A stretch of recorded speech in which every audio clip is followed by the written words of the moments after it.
There's a feeling in the air that you can't get anywhere except Milwaukee. I taste 1,000 yesterdays and I love the magic ways of Milwaukee. From the shores of Michigan I can watch you grow again and see you touch the sky. Touch the sky. Where the river flows to where the sunset goes, where all good neighbors passing by. Makes no difference where I go. You're the best hometown I know. Hello, Milwaukee. Hello, Milwaukee. Makes no difference. From the greatest city in the world, Milwaukee, Wisconsin. Hello, everybody. It's me, Mr. Brewtown. You are listening to the big show. We call it Brewtownsports. Look for us on Twitter and Facebook. Twitter, it's Brewtownsports. Facebook, it's Mr. Brewtown. You can listen to the show at baseball-talk-radio.com, Spreaker, Podomatic, Player FM, Stitcher, TuneIn, and iTunes.com. And don't forget the 405media.com, Super Live Talk, and Righteous Podcast. You can email the show at MrBrewtown78 at gmail.com, or you can get a hold of me on Facebook. There you go. Talking about Facebook, we got this group. It's called True Blue Brew Crew. True Blue Brew Crew. Go ahead and check it out. Join it. Go ahead and join it. I'll let you in. All you got to do is be a Brewers fan and or a baseball fan.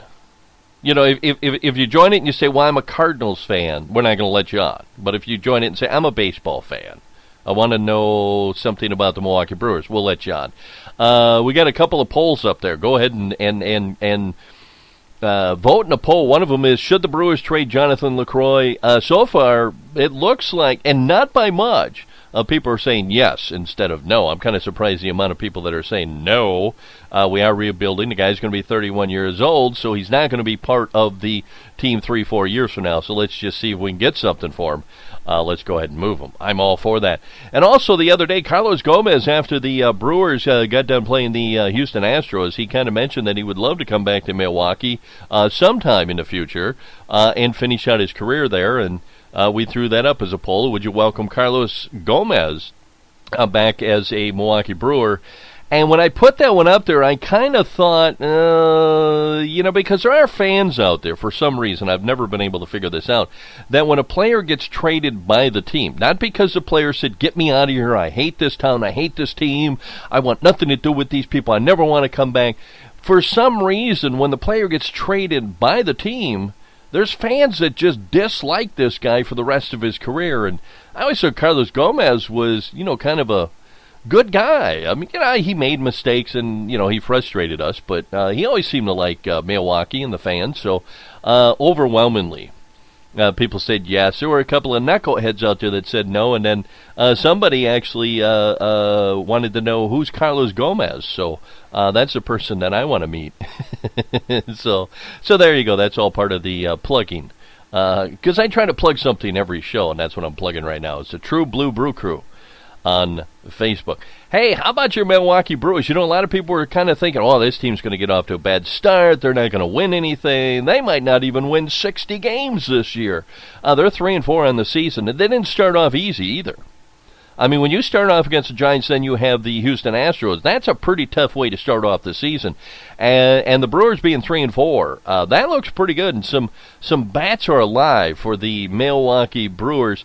And the pitching has not, I'm going to say it's been better than what I thought it was going to be. I hate to say it didn't look bad because there's been a couple of outings like Monday's game that was pretty bad for the Milwaukee Brewers.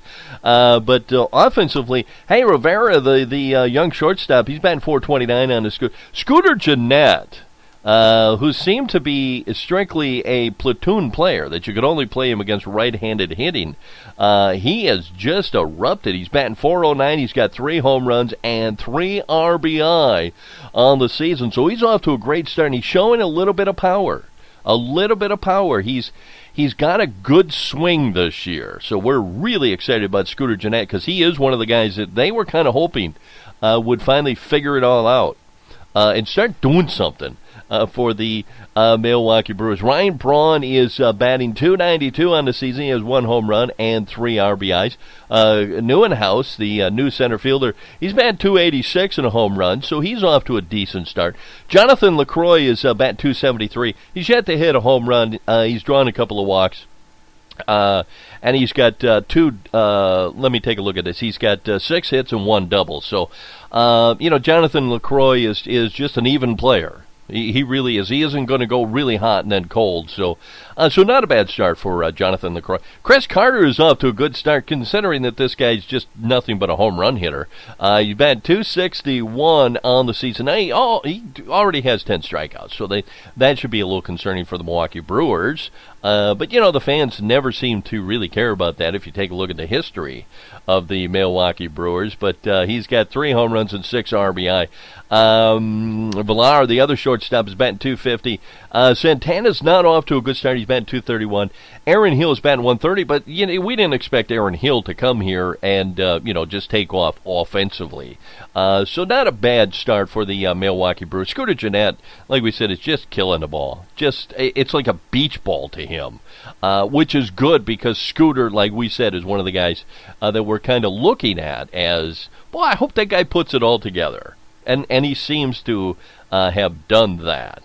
Let's take a look at the pitching numbers for the Milwaukee Brewers. And like we said, some of the pitchers have been pretty good, and some of them, man, not so good. Chase Anderson had a good game. He took the victory the other day. He pitched 5 innings. He's given up 4 hits. Struck out 5, so opponents are batting .222 against him, and that's what they brought Chase Anderson in for. He's a good 4th and 5th guy. He's going to get you some victories. So Michael Blazak has pitched in 4 games. He has no ERA. Boyer has pitched in 3 games. He has no ERA. Jeremy Jeffries has been really good. Pitched in 4 games, already has 3 saves, has no ERA. Thornburg got the big victory. He has no ERA, and he's pitching in his 3rd game. So he's off to a good start, and I really like Tyler Thornburg. Chris Capuano he's got an ERA of 2.25. Cravey's got an ERA of 2.45. Jeremy Nelson is 1-1, 2.70. He's struck out 12 already. This is a big gun for the Milwaukee Brewers, and the Brewers hope that this guy can win 14, 15 games for them, and I think he can this year, and maybe even more. Torres, he really got screwed in that early in the season. Willie Peralta's off to just a disgusting start. I like Willie Peralta. I'm rooting for Willie Peralta, but he got off to a disgusting start. His ERA is 10.80. He's 0-2.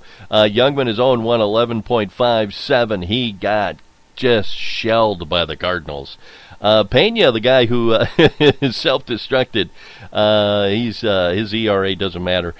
Freeman also 33.75 is his ERA because he's given up 5 runs, all 5 earned, and he's only pitched 1 1/3 innings. He was the guy that they picked up after they kind of released Pena. So after his kind of a meltdown. So some of the pitchers off to a good start. Some of them, and you kind of wanted Willie Peralta and Youngman to get off to good starts, and they haven't. So, and we'll wait and see because the Brewers have got some of their bullpen guys who are on the 15-day disabled list, and we'll see how they adjust back in as soon as they get back to the team. So a good start. 3-4, I'll take that. You start the season off with the Giants, and then you got Houston. Those are 2 really good teams. Now, the thing yesterday that kind of really concerned me was, once again, the Cardinals just seem to know what we're throwing. They seem to just be able to sit back and wait for something they know is coming. And the Milwaukee Brewers have got to work on that because this goes back a number of years that the Cardinals have been able to do this. So the Brewers got to look at any time we play the Cardinals, whatever we're doing, it ain't working. We need to change it. So we'll see. And Craig Counsell's the guy who's supposed to be able to figure that kind of stuff out. So we'll see tomorrow when they face the Cardinals again how that all works out. Tomorrow night, actually, will be the game down at Busch Stadium. Chase Anderson's on the mound for the Milwaukee Brewers and for the Cardinals. It's Leak. So Leake did not have a good start the last time out. He's got an 8.31 ERA, and, of course, Chase Anderson pitched a pretty good game. And we'll see, because Chase Anderson's coming from the Diamondbacks, basically. The Cardinals have not faced him as a Milwaukee Brewer, and we'll see.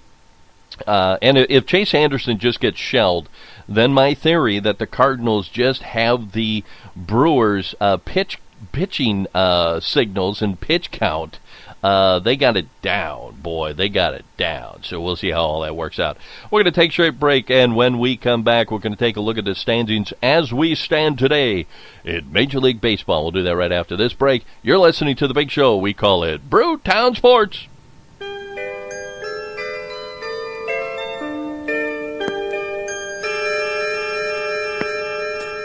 Milwaukee's been a big league town since Aaron came up from the clowns, Spani, Eddie Lou, and Billy Joe. Then the Pilots changed their name, and the Brewers soon became the only name Milwaukee fans were cheering for. I'm talking baseball, Skip Lockwood, Kubiak, Brewer baseball, Colborn, Patton, Auerbach, Slayton, Scott, and Briggs, and Davey May.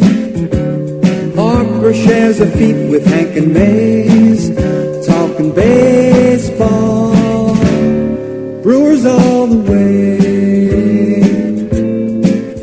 Well, Bambi came from Baltimore, the pitchers gave a mighty roar, 22 for Mike in 78. Darryl Porter, what a pity, he left for Kansas City, but Charlie was taking care of business at the plate. Talking baseball, Molitor and Yount, Brewer baseball, Thomas hits him out, Gentleman and Bando come to play. Larry Heisel, will he have another day? Talking baseball, the Brewers all the way. When you're talking Brewer baseball, Bob Uecker, Dave and Dell, Robin Well, he's still a kid. In 1980, what Cooper did, an MVP and Cy Young in 1 year. Well, Raleigh did it here.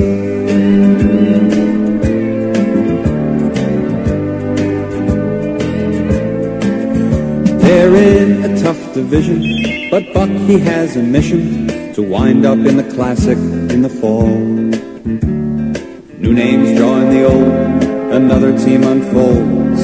They look ready with money and Teddy, so let's play ball. I'm talking baseball, Molitor and Yount, Brewer baseball, Thomas hits him out, Gentleman and Bando come to play. Gantner, Moose and Pete will have their say. I'm talking baseball, Brewers all the way. Milwaukee baseball, the Brewers all the way. Raleigh, Raleigh, Raleigh, I'm talking baseball. Raleigh, Raleigh, Raleigh, well, Hank's career started here at home. Raleigh, Raleigh, Raleigh, talking baseball.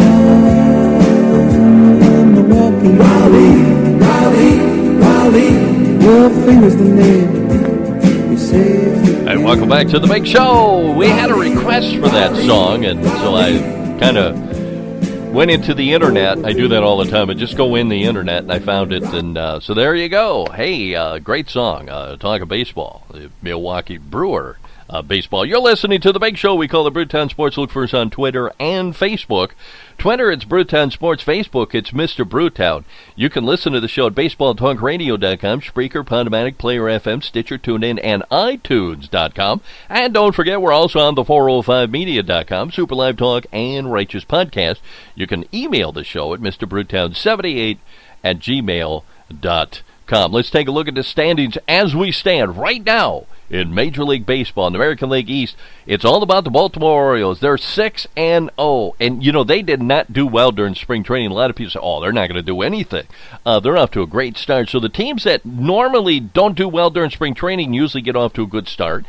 and the teams that do really well in spring training usually get off to a bad start. I don't know why that is, but I think if you go back and you look, I'm right. The New York Yankees are 3-2 on the season. Boston at 3-3. The Toronto Blue Jays are 3-4. The Tampa Bay Rays are 2-4. The Chicago White Sox in the Central Division are off to a great